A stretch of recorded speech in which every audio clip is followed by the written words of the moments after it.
Normally the way you shoot an animated movie is, well, it's only for sound, so you're in a very sterile booth with no one to play opposite except the director. So it's a very isolating experience. But what's great about the way Gore Verbinski is directing this is that we're all on a stage. We're all performing the scenes. There's a beginning, middle, and end. We're able to have our, track our own performances. We're shooting in order, which is great. You never have to worry about where you are in your emotional arc. And just the interaction that you get from other performers, the energy and the, it's just so much more creative and so much more rewarding, really, as a performer.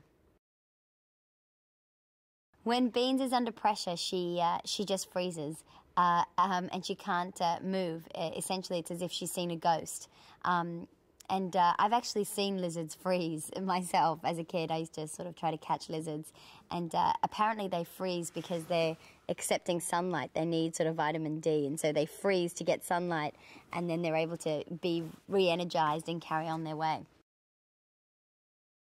I think Beans and Rango have an unusual relationship because I think Beans sees through Rango from the get-go. She knows that he's not particularly brave or strong. He sort of performs his one-act show for her from the get-go. And so she doesn't really know what to make of him. She's never met anyone like Rango before. So it's not until she gets back to town and Rango's been appointed sheriff and she hears these stories that she feels even more confused. And actually, there's a scene when they're all at a campfire and Rango's sort of regaling everyone with all these incredible tales. And I think Beans is the one person who knows that Rango isn't who he says he is. But she doesn't uncover him because she's so charmed by him. Rango's everything Beans isn't. Rango is charismatic, he's funny, he's beloved, he embellishes stories, and Beans is a simple farm girl who's never really met many people.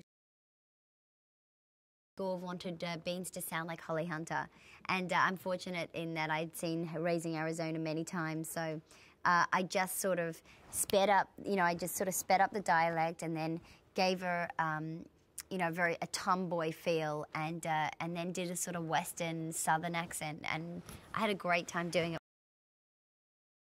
He's extraordinarily collaborative, so you feel you can discuss anything with him, and he's open to any improvisation, or not that I've done much of that because the writing is so good on this, and it's such a great, delicious feeling to say good lines.